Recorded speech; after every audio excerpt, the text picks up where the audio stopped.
Welcome, AJ. How are you? I'm doing great. Thank you, Nicole.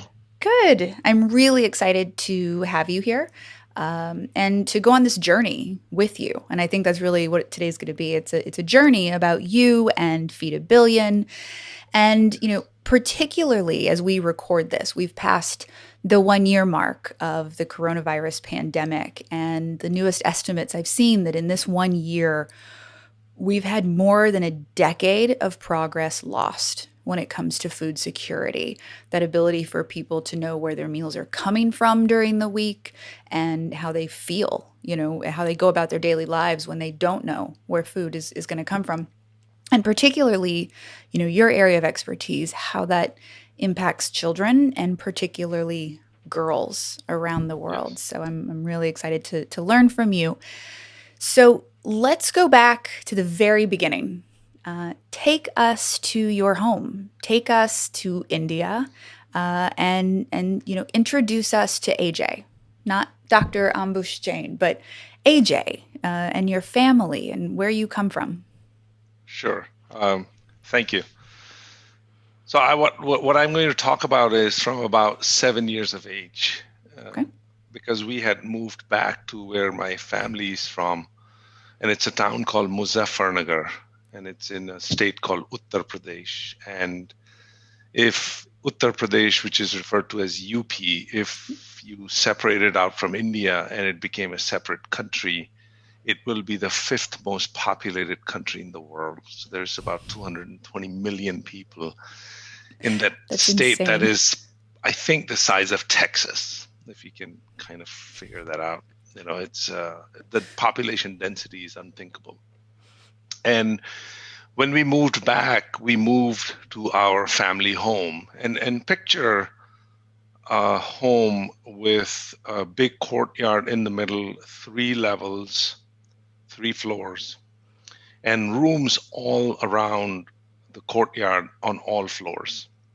And the way the rooms were is there was not a lot of interconnected rooms. So in order for you to go from, for example, the living room to where the kitchen area was, you had to go out into an open terrace sort of a thing and walk. And that terrace sort of a thing was about 2 feet wide, maybe, or 2.5 feet wide. So that was the scene. And in that house, there were three primary families, which were all related. And our family itself, which was my uncle's family and my dad's family, our family. In total, there were, I think, about, I was trying to count, I think there were about 18 people, but in the whole house, there were 30 plus people. And there were two toilets and no running water. So you do the imagining of how bad it was. No, There I just was, got stuck. Like there's like a glitch in my brain. it's unthinkable. It's More than 30 absolutely, people and yes, two toilets. yes. Okay. All right. Let me paint another picture. No cooking gas. So in this tiny kitchen, where it was not a standing kitchen, it was sitting on the floor kitchen on this little stool. And the fire had to be lit early in the morning, either a wood fire or coal fire. There was no water heater, so in the winter time, the water had to be boiled for people to take a shower. There was no shower head. It was a tap water, which you had to fill the water in a bucket, and you had to sit on this little stool thing and go with a little um, what do you call we used to call it a mug, Mhm. and you had to put the water on your head. There was no dishwasher, so the dishes had to be hand washed for all the people. Every meal was cooked: breakfast, lunch, and dinner, and a midday tea. Everything was cooked. There was no packaged food. Um, there was no water heater. There was no laundry machine. There was no dryer. There was no air conditioning. Or there was no heat. So when it was hot, the heat came in. When it was cold, the cold came in. When it rained, the rain came in because the courtyard was in the middle, and no TV. So why I paint that picture is think about all the women, my aunt, my mom, my two cousins' wives, and occasionally my other couple of cousins who were a little bit older than us, they all helped in the kitchen, in this tiny kitchen. And they worked in starting in the morning, getting the breakfast ready, getting the kids out to school, getting the men out to their respective workplaces. And the same thing happened for lunch, and the same thing happened for dinner. It was just mayhem. I mean, just think about the movement of just cutting the vegetables. I mean, that's a And full-time job. it's more than a full time job. And what was interesting is that it was all women doing this work, and there was a distance between the kitchen, because kitchen was in the corner, and there was a distance between the kitchen and the living room where people sat and ate. So and the food has to be hot. The bread that is served, the roti, it has to be hot. So there's this running going on, constant back and forth for all these meals. And the way the meals worked was the kids ate, the men ate, and then the women ate. But by the time the women ate, nobody else was paying attention to them. Like, I mean, they will Yeah. just sit down on the kitchen floor and they will just eat as fast as they could, because there was turnaround time, right? You had to Right. start getting ready for the thing. There was no laundry machine, so the laundry had to be done by hand, the hand washing. There was no dryer, so the clothes had to be hung. I mean, it was a lot of work for these women. You say was, but I would actually argue is. I mean, a lot has changed in the last 50 years, but so much hasn't. From gender roles to access to things like stoves and washing machines. And, that's true all over the world. And yet, women have always been and remain the bedrock of their families and communities. But you know what I also heard is what you're saying is that you've always had a relationship with women and with food. Yes, and it's really my mom. She is this absolutely incredible soul, this That's beautiful human being. amazing. You know, But so then you moved to the US. You also went to university. You became very successful. You got a doctorate. Your career was remarkably successful. And then there was a time that it wasn't. And I know you not too long ago did the Crazy Money podcast with yes, Paul Ollinger. Yeah. So if anyone wants to hear a bit more about his, career, it's a really great interview about your yeah, journey. So, maybe tell us a bit more about that because, I know you and you're very observant and you're very empathetic. But was there a moment in your journey or was it a series of moments, events that brought you to a place where you wanted to focus on food and food security? yeah. So for some reason, I felt that it is important for a person to have something as basic as food, because without it, not much can happen. And I volunteered at a kitchen in Atlanta, which is where I live, and I had to deliver food to these different families, different places. Mhm. And there was one in particular that I had never experienced. I've been in the States, but I've lived a very sheltered life because I've been a professional and I've lived in affluent areas and didn't really know a lot about what is going on in certain parts of the country, in certain parts of a city. And as I went to a certain part of Atlanta, which I had never been in before, I was absolutely shocked at the living conditions of Americans, Yeah. the infrastructure of these neighborhoods, the homes. It was shocking to me right here in Atlanta. Yeah. And I had to deliver food to this one home, a tiny home, and picture it's fenced and picture, it's kind of rickety fence.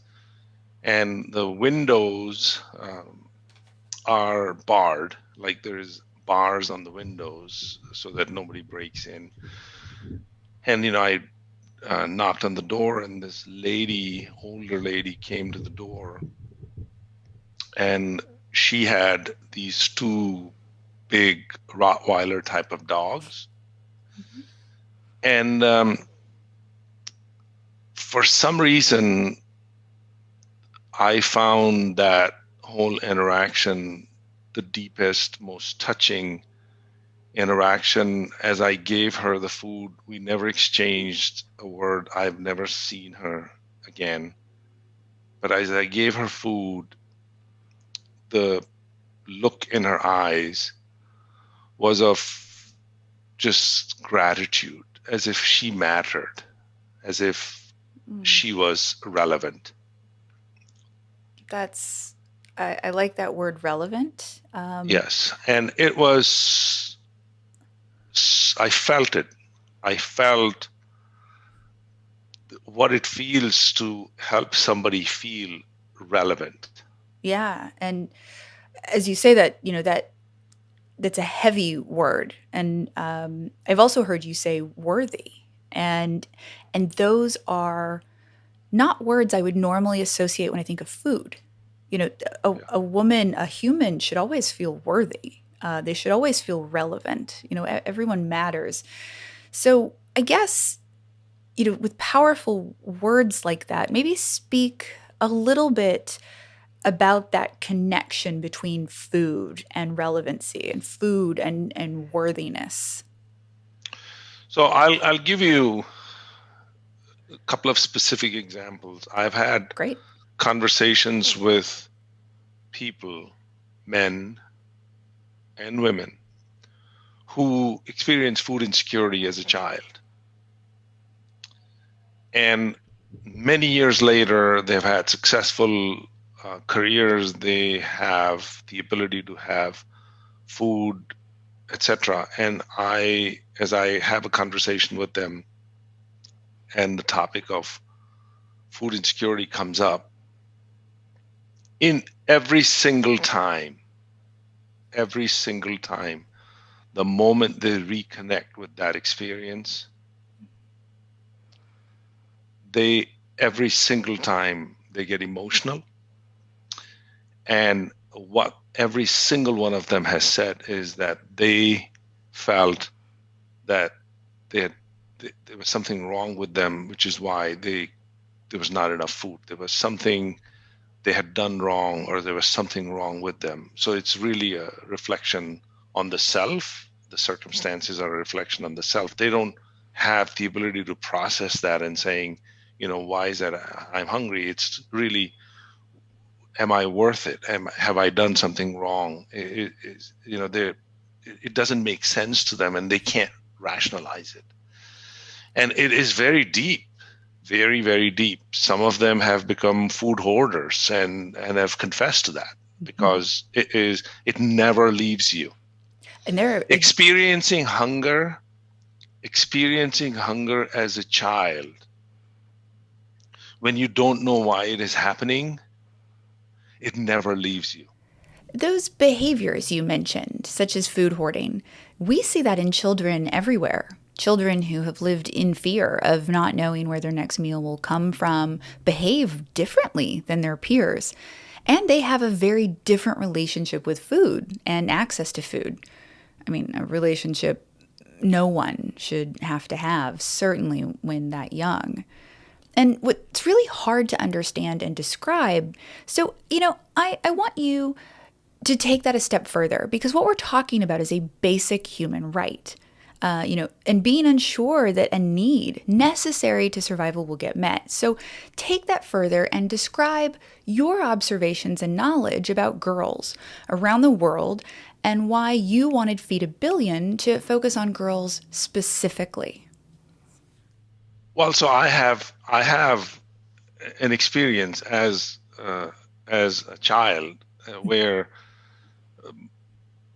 what I saw women having to go through, and yet being steadfastly the rocks.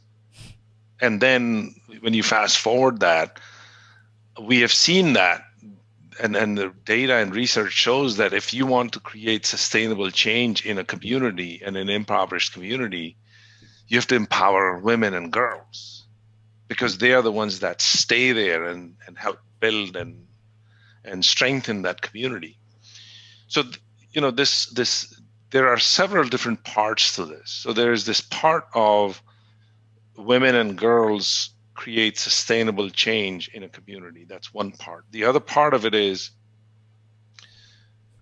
there are cultural issues around the world where girls are systemically discriminated against from very early childhood. So if there's a family that has limited resources, such as food, the boys get more food than girls do. And girls are the ones that actually end up working in the fields and outside the home and becoming servants in other families' homes. So the girls are being risked to go out. They're not going to school. They're not participating in any sport activity. And then they're not receiving enough food. So it's a cycle. It is. So Yeah. when you see that happen on this side, which is that they're not receiving food, the other is that they are having to work, the other is that they are the ones that are going to bring sustainability to a community. What we have to do is create consistency of nutrition, because the thing is, the problem has to be solved where it is no longer a question in somebody's mind, am I going to get fed? That should not be a question. Right. And to your point, I think the World Bank, the last metric I saw said, the greatest investment for any community is a girl. And they, assigned numeric value to it, doing research. And I think it was every 1 year of additional education led to an 18% increase in potential earnings. And women and, girls, I think 90% of what they earn goes right back into the community and goes into the family. And so it was like, there's a very easy link between investment in a girl and the future of a community. Yeah. And it And starts. we are seeing that, our experiment in India, the program that we did in a partnership, it shows that the combination of education, sporting activity, and nutrition, those things working together, has reduced the chance that they were going to suffer, whether it is early marriages or other trafficking type of things that happen to these girls. 60% of them were at risk, and now it's zero in that community. That's when you say So 60%, I think that's really, really difficult for a lot of people to wrap their heads around. That absolutely. 60% of girls don't finish primary school because they are married or sent to work in some capacity. I mean, Yeah, that. and then that's where the exploitation takes place. Mhm. So so when you talk about trafficking, it's not just sex trafficking. There's trafficking of labor, Yeah. right? Oh, yeah. So there is all versions of trafficking, and women and girls are at a much bigger risk than men and boys are. Not saying that it is not happening to men and boys, it is. Girls and women are at a higher risk. So what we said is that, what if we focus on educating people that there is a link between nutrition and exploitation because of the vulnerability that it creates. See, Yeah. the thing is, when there is hunger, what do? You're willing to do anything you need to do. Yeah. It's And as simple as that. So when we remove that worry from the equation, the anxiety that it reduces is significant.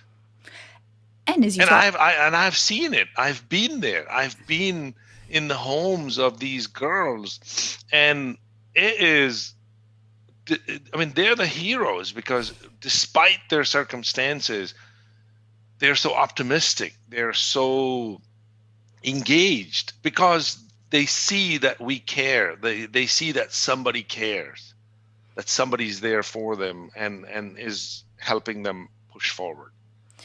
That is such a booster for them.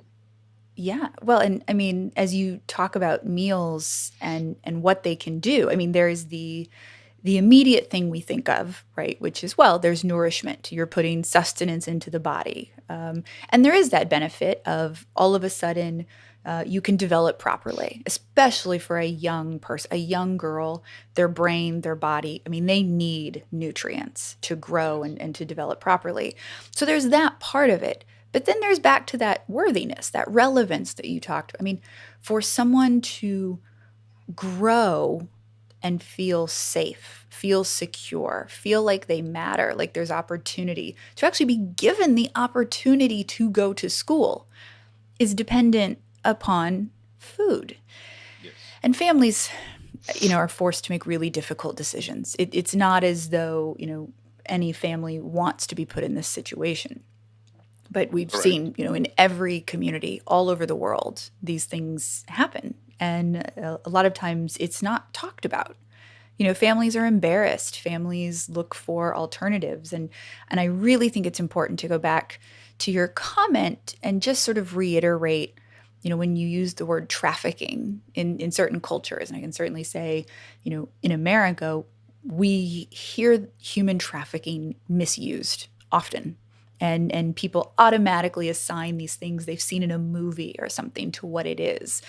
And instead, when you don't have a basic need met, as you just said, you'll do anything. Literally. Yeah, I mean, we are at our core, we, will do what it takes to survive. And thus exploitation can look like many things. And correct. the situations, whether it's cleaning a house or being married early, the situations that girls in particular are put in are exploitative, and That's correct. and it changes who they are as a human. Yeah, I mean, there can be physical abuse, there can be sexual abuse, there can be, I mean, there's just all kinds of different abuses. You mentioned a few minutes ago about your sport partner, Yuwa, in India, and how Feed a Billion leverages local trusted partners to distribute food and supplemental meals like those that Blend Hub makes.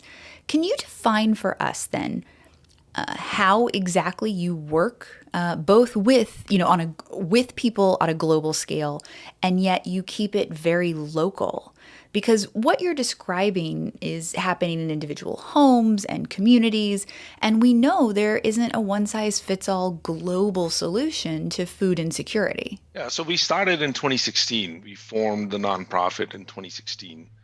And since then, we have funded and distributed through our partner organizations close to 7 or so million meals, 6.5 to 7 million meals.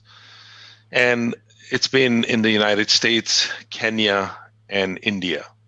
And we want to go into Latin America, and I would love to go into some African countries and so on. Right, but 3 continents, that's impressive.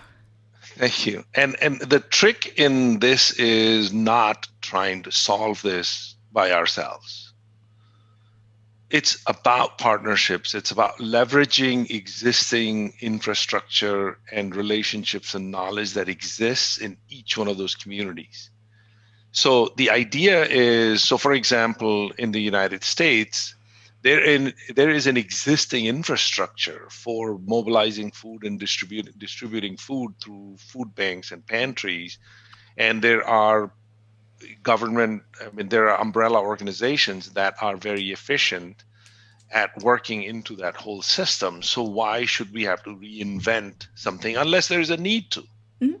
Yeah. If there's no need to reinvent, then we don't need to reinvent. We did a, a food giveaway for Thanksgiving here in Atlanta in partnership with Fulton County and we gave away 40,000 pounds of food, turkey, and so on and so forth. That infrastructure didn't exist. So we rolled up our sleeves and actually did it. But in other places, there is existing infrastructure where there are other organizations that are doing it. They know the community really well. So what we learned, which is what came from my business background, is we have to leverage.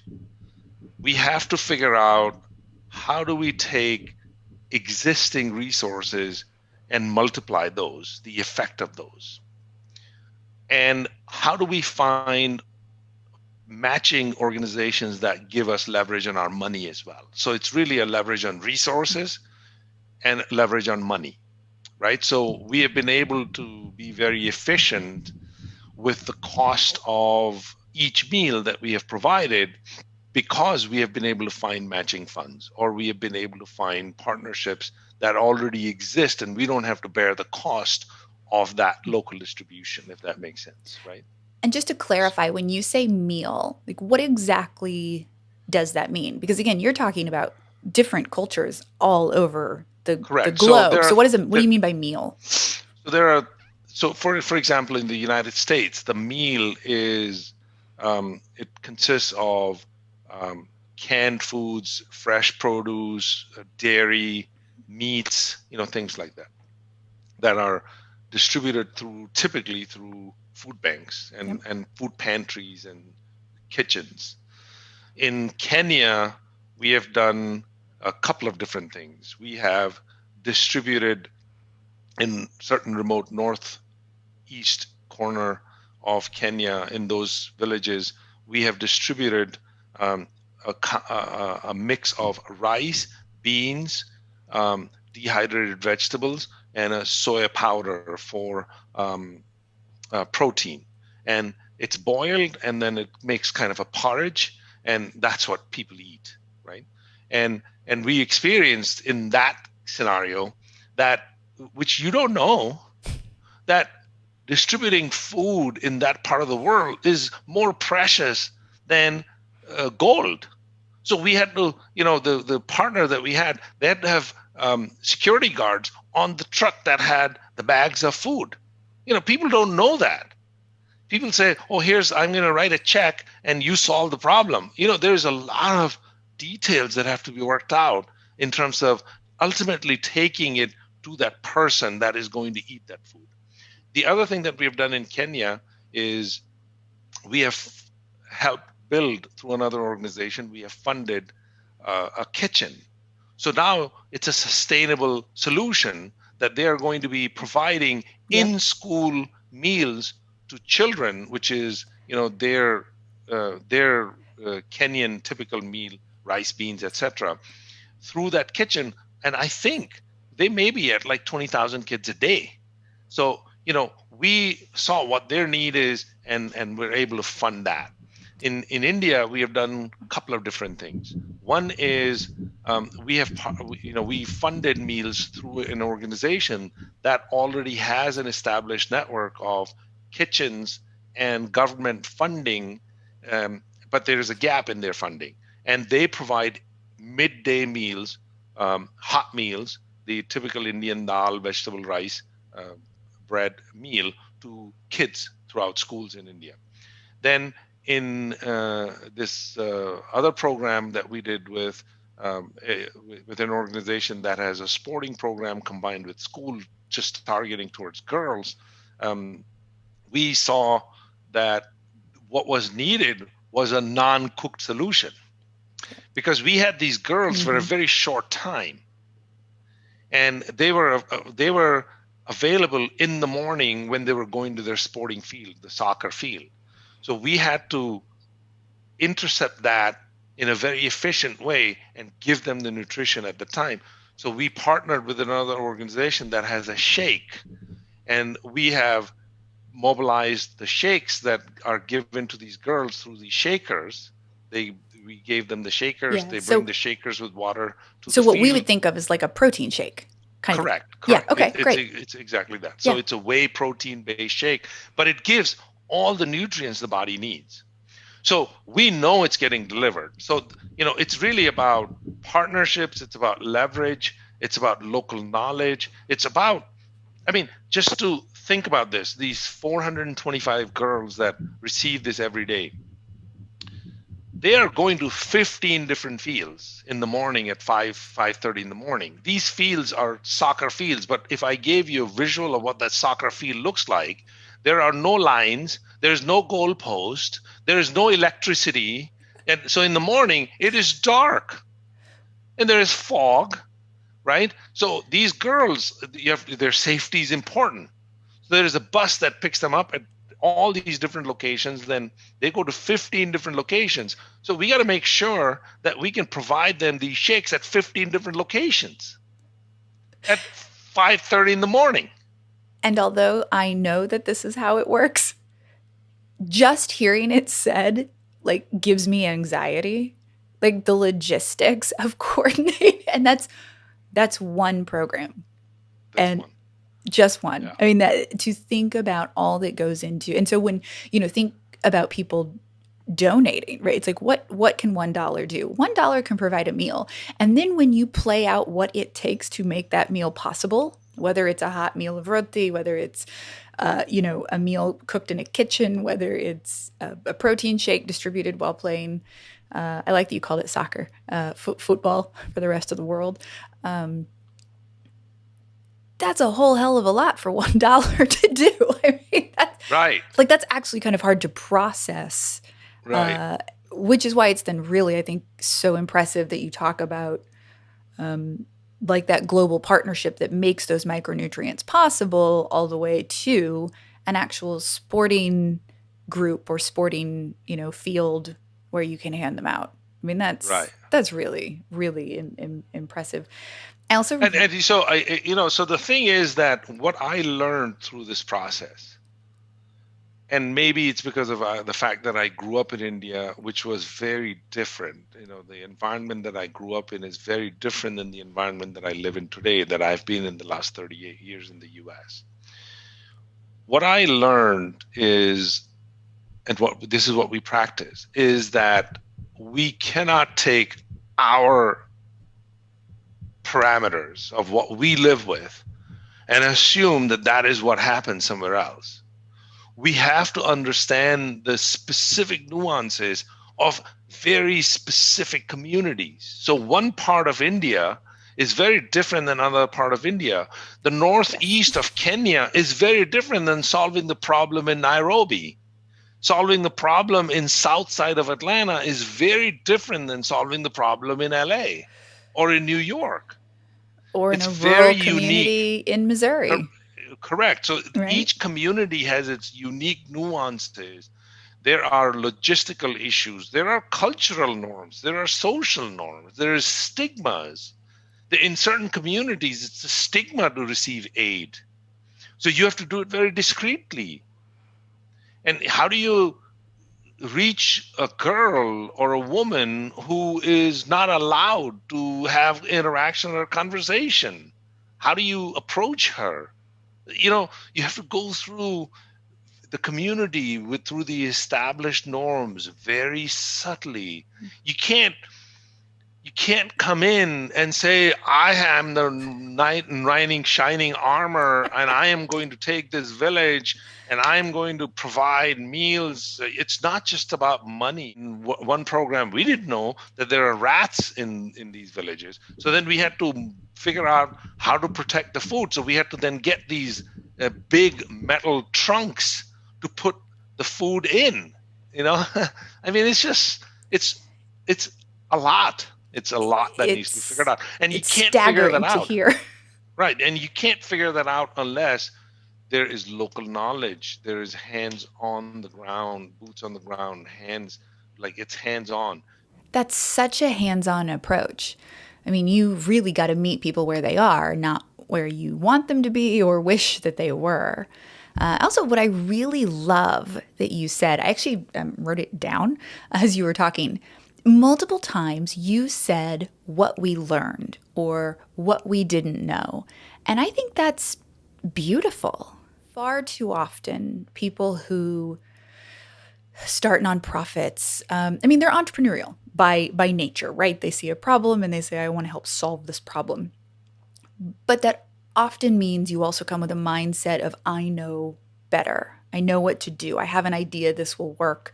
And you have to believe in yourself and you have to believe in your idea. But as you said, every community is different. Every person is different. Every family is different. Every school is different. And and so for anyone to show up anywhere and say, "Aha, I have a solution," is really short-sighted in my It's opinion. it's naive. And we It's see that naive. it's naive and we see nonprofits in particular fail all the time. And and so for you, I mean, 5 plus years later to still be going, to be expanding the countries and communities that you're working in, and to willingly just say, we didn't know or we learned. I really do think that's beautiful because that's the kind of organization that is sustainable, one that Yeah. grows with the communities it's in and one that adapts. Like in Kenya, that example you gave of building a kitchen, I mean, that is a way to not only feed children, but it incentivizes families to send them to school because that's where the kitchen is, right? It employs people from the community. It uses local resources. I mean, Yeah. people throw around the word sustainable, but when I hear that, I'm like, that's what sustainability is. Yeah, You're and we experienced that like in the northeast corner. When I say corner, I mean it's a region. There's a lot of people there. In Kenya, um, we experienced this. So the kids will when they see the smoke in the chimney, they come to school because they know there is going to be food, right? That's So awesome. I mean, you're talking about incentive, and in fact, we've experienced that in India as well. Less so in the United States, but actually, even in the United States, I have firsthand And observations of kids in school filling their pockets and jackets on Friday because they are concerned. These are tiny kids, elementary school kids. They are concerned that they will not have food on the weekends, and they try to put it in their pockets from the school. And I mean, at the very beginning of this conversation, you used the word hoarding. I mean, that's one of those Yeah, hoarding behaviors. Children's right. behavior changes based on their access to food. And that's absolutely remarkable and something they shouldn't have to do. Yeah, Children shouldn't have to be planning ahead and hiding things to make it through a weekend. That's right. I and mean, and that and this example's is here in happening. the U.S. Yeah, It's in the United States. It's mind-boggling. it is. You will be shocked at how many people have food insecurity in the United States. You will be shocked. It's literally, people that are listening this, just go around in your neighborhoods within a mile of your neighborhood. I guarantee it, you will have more people food insecure. I don't care where you live. Mhm. You will be shocked at how much food insecurity is. And going back to something that we were talking about earlier about this pivoting thing, right? So this whole pivoting, I've seen that in business world, right? The only way we have been able to be successful in the businesses that I've been, if I track it, why it's because we know how to adapt and pivot. And any business that doesn't do it is out. You have to. I mean, the problems that families face, the incentives that they need are always changing. And certainly the people who exploit children are always pivoting. You have to meet the global problem, but you simply can't do it alone. The thing is that we can't solve this. It's a global problem and it's a massive problem. We have to partner with people that are in the food insecurity space and people that are in the trafficking space, Yep. whether it is a nonprofit organization or a technology firm or a government entity or a think tank, all of these different entities, we need to be able to bring them all together and have a conversation that there is a link between food insecurity and trafficking. There is a link between food insecurity and exploitation. And We I think can't that's simply just try to do it ourselves. We have to bring other people into it. You're right. We have to bring other people in. I think, you know, part of the importance of this conversation is how few people link food security to all these other systemic problems in every culture, Yeah, and how, especially for girls, because if especially for girls, and by because providing one meal, you can change entire outcomes for one girl. there is no need for Feed a Billion to exist. There is no need. There shouldn't be a need Right. for the World Food Program to exist. There shouldn't be a need for Feeding America to exist and the food banks to exist. There shouldn't be a need for us. That is what success looks like to me. Then that brings me to the big picture and your overall purpose at Feed a Billion. In an ideal world, with AJ having unlimited resources, what would you do with Feed a Billion? I would do everything that we can do to become completely non existent and irrelevant. Uh, that is the only sustainable solution. I do hope that in your lifetime, Feed a Billion isn't needed. I love what you said about, you know, when you started it, you had a vision to feed a billion people. And yet, in India alone, there's 1.5 billion. There's Right. well over 1 billion girls in the world, and hundreds of millions need food. And so I think it's really important at this point that it's not about a set number of meals provided on any given day. We need to feed 1 billion girls. And that is, I mean, that's an exceptionally lofty goal, but um, I believe in your mission. I believe particularly in the way you work in communities, that it's possible, um, because what you're doing is really touching each football field, each school, each community in ways that hopefully this next generation of girls, they get to graduate. They get to Yeah, choose the career that they want. They absolutely. plan a life for themselves where they feel worthy, they feel relevant, they feel heard, seen, and I think it's absolutely wonderful that one meal a day can make that difference. Yeah. And there's something else that I've learned in this process of this journey, and it's we have a need as human beings. We have a need to connect. We have a need to be loved, and and and the way to connect and the way to love is to give, to connect with somebody else. It's not that I want to receive this love. The only way to receive love is to give it unconditionally. That's right. And Yep. and food is love. Think about this for a second, right? What do we do when we want to celebrate a wedding? We eat together. We Hmm. want to celebrate graduation. We eat together. We want to celebrate with friends. We eat together. What did people miss during COVID? Getting together for meals, right? So, in families, in individuals, getting together. Why do people have depression right now? Because they have not been able to go to restaurants. Why? Because it's communal, it's together. Food brings us together. That is an expression of love.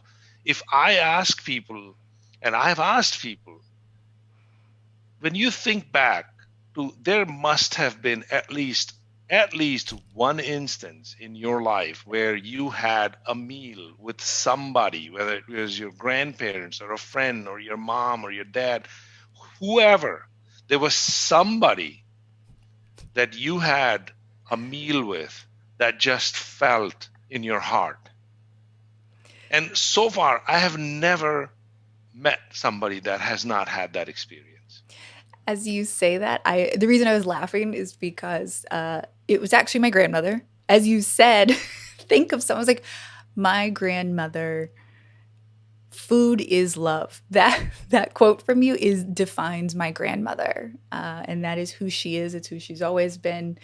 It could be midnight, and you show up, and it's what do you want, and all of a sudden, everything that she can give from the Is right there. kitchen, she Yeah, gives. It is. yeah. It is, So I'm the same way. it is You love. know, the kitchen is always open. Whatever you want to eat, I want to feed you, right?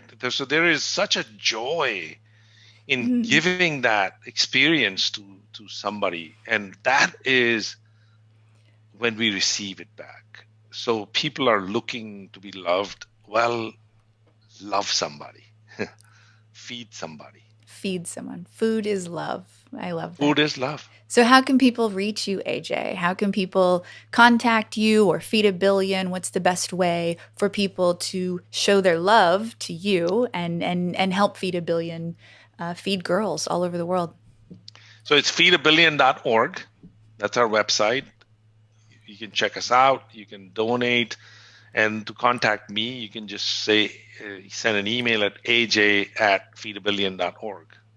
Just AJ letters at at feedabillion.org. feedabillion.org. Yeah. Excellent. Easy. Okay. And I receive them and I will definitely respond.